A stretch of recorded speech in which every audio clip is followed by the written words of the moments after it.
korban mendatangi Polres Metro Jakarta Selatan di unit PPA karena memang ada BAP tambahan. Dalam BAP tambahan itu dari ayah korban itu kurang lebih belasan pertanyaan, dan dari korban sendiri itu kurang lebih hampir 20-an pertanyaan. Prinsipnya begini, kami perlu sampaikan bahwa kan tadi dari awal sebelumnya saya sudah sampaikan bahwa ini akan berkembang. Ini kan yang terduga pelaku atau anak berhadapan dengan hukum itu sekarang kan ada 8 orang. Sekarang ada tambah satu nama lagi, ya, di dalam BAP tadi sudah jelaskan sedetail mungkin bahwa kasus tanggal 30 sama tanggal 31 itu akumulasi sebelumnya itu bahwa ada yang namanya bullying secara verbal. Bullying secara verbal itu dilakukan oleh salah satu peserta didik yang berinisial M. Yang selama ini kalian banyak pertanyaan, M itu siapa gitu. Tadi sudah dijelaskan sedetail mungkin bahwa M itu adalah teman sekolah satu angkatan dan juga memang peserta didik dari sekolah BINUS. Selain dari 8 orang yang sudah masuk dalam kategori anak berhadapan dengan hukum, ya. Nah, makanya tadi dijelaskan dari awal, dari dia masuk sekolah sampai dengan kejadian tanggal 30-31, si M ini punya peran sangat penting dalam membuli secara verbal, mengatai, ada dugaan ya, menurut korban mengatai sampah, bau ketek, anjing dan lain sebagainya itu dari M. Dan M ini adalah salah satu sahabat baiknya daripada ketua geng yang bernama K. Jadi sebenarnya K sama M itu adalah pemimpin di geng tersebut, yang diduga pemimpin di geng tersebut, dan banyak anggotanya. Jadi makanya kami dari awal sudah minta supaya pihak kepolisian dan pihak terkait, baik itu dari Dinas Pendidikan, Menteri Pendidikan dan juga lembaga-lembaga anak untuk turun melakukan investigasi. Supaya kalau memang ditemukan ada geng di sana, di sekolah tersebut, supaya geng-geng itu harus dibubarkan. Jangan sampai kejadian ini terjadi lagi pada anak didik yang lain. Ya, itu pembukaan dulu. Mungkin ada pertanyaan, silakan. Bang sempat membahas ini gak Bang, siapa orang tua dari para pelaku Bang? Ya, jadi pertama-tama kita harus garis bawahi dulu ya. Ini kan pidana itu kan personal. Personal artinya siapa yang melakukan, siapa yang berbuat, siapa yang bertanggung jawab gitu. Dan kita tidak melebar. Tapi kan kemarin banyak bertanya, ini siapa sih orang tuanya itu loh. Perlu saya jelaskan, itu orang tuanya adalah AH.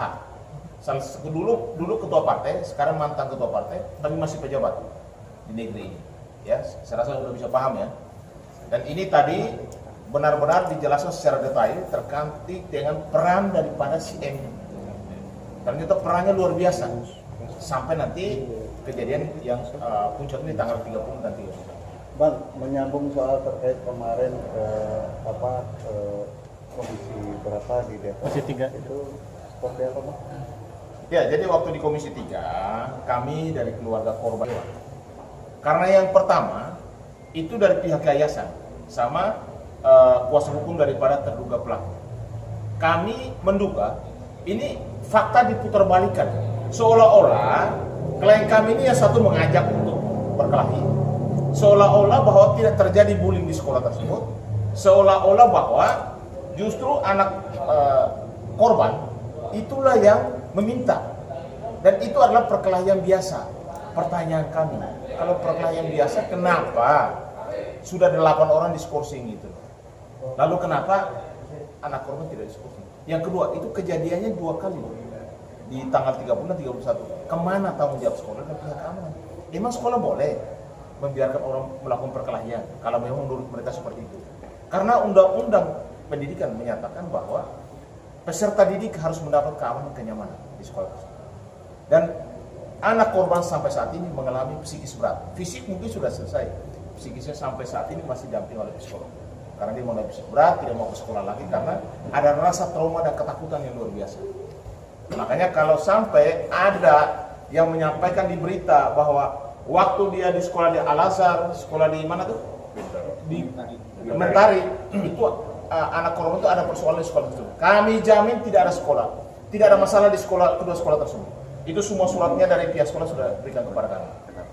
Kenapa dia pindah ke BINUS? Karena memang rumahnya berdekatan dengan BINUS. Bukan berarti dia ada masalah di sekolah-sekolah sebelumnya, itu nggak ada sama sekali, itu fitnah. Itu hoax tuh. Jadi kalau sampai ada menyatakan tersebut, kami akan ambil tindakan terhadap orang tersebut. Karena dia tidak punya bukti sama sekali terkait dengan sekolahnya anak korban di Al-Azhar dan juga di sekolah mentari tersebut. Bang, ada upaya nggak bang? Ini CCTV ini dibuka secara keseluruhan. Bang, kemarin kan sempat hanya sekilas-sekilas saja gitu, meminta gitu untuk pihak dari abang gitu untuk upayakan gitu. Jadi begini, kami akan surati pihak Polres. Sebenarnya yang namanya pegang handphone siapa saja yang memvideo waktu itu disita saja supaya dilihat nih, karena yang ditunjukkan sekarang di publik itu adalah video yang menguntungkan pihak korban. Kan itu kan dugaan kami itu diedit itu. Itu kan di tanggal 27 CCTV-nya, lalu videonya tanggal 31 nggak ada sama sekali itu yang ditunjukkan.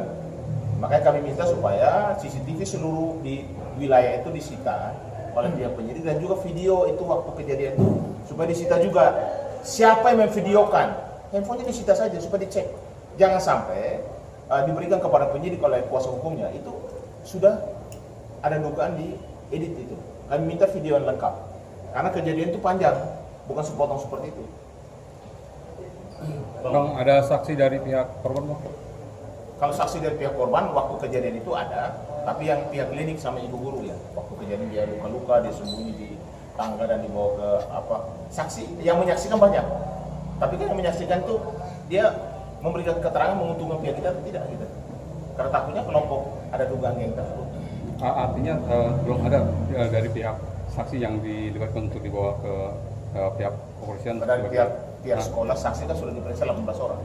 Kan dari kemarin Humas menyatakan 18 orang yang diperiksa sebagai saksi. Pak, tadi sempat ditanya terkait komunikasi sama pihak sekolah yang kemarin anaknya dibilang luka ya. Apakah tadi di atas sempat ditanya terkait adanya luka dari pihak sekolah ketika Bapak mau menjemput dan tidak bisa, akhirnya pamannya yang Gerita saya jemput itu. oke, mungkin di atas tadi sempat ditanyakan hal itu Pak? Oh iya, memang tadi cukup banyak pertanyaan dari siang sampai malam ya untuk anak saya dan termasuk untuk saya juga.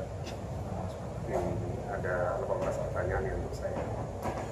Gitu. Nah, kalau untuk luka tersebut memang waktu itu anak saya dijemput oleh rival saya gitu ya. Ini cukup panjang ya sebelumnya untuk cerita kayak gitu. Tapi kesimpulan begitu dijemput sama rival saya itu dalam kondisi bibir di sininya bengkak, di dalam di sininya pecah ya, robek, dalam sininya robek, ininya bibirnya bengkak, di sebelah kanan ininya memar. Ini yang saya menyaksikan langsung ya. Terus kepala sebelah kirinya juga bengkak, benjol ya. Jadi bukan memar, benjol gitu ya Pak ya. Terus dadanya sakit, terus punggung di sininya juga sakit. Memang perbedaannya untuk anak darah Pinocchio ini anak saya hari ini segitu panjang permasalahan anak saya ini tidak pernah melaporkan kepada kami selaku orang tuanya gitu. Jadi diam-diam aja berupaya untuk menyelesaikan sendiri seperti itu Pak. Sekaligus memberikan barang bukti bentuk voice note itu atau voice note apa? yang terkait komunikasi sama pihak sekolah kesehatan itu. Oh iya, saya ada. Jadi tadi diserahkan juga barang bukti itu ke Itu sudah sama kepolisian. Bang, ini apakah ada dugaan keterlibatan dari orang berinisial AH tersebut? Jadi kasusnya agak berlarut, ada orang penting bilang jadi ada. Ya, jadi perlu saya jelaskan, BINUS ini sekolah orang kaya Mas. Kalau kayak kita, orang miskin tidak bisa sekolah. Orang sekolahnya mahal kok, emang Mas bisa sekolah di sana. Jadi yang ada di sana adalah keluarga daripada bapaknya pejabat, bapaknya memang orang berada, bapaknya orang hebat atau keluarga yang hebat. Karena secara ekonomi memang di sana juga pembayaran sekolahnya cukup mahal. Nggak, berarti ada diduga ada keterlibatan. Bukan diduga lagi, kan mereka ngomong sama korban, bapak saya anggota dewan, bapak saya ketua partai, bapak saya bos minyak, bapak saya ini orang hebat di sini. Artinya yang berada di situ menyatakan kepada korban bahwa bapak-bapaknya itu adalah penguasa di negeri.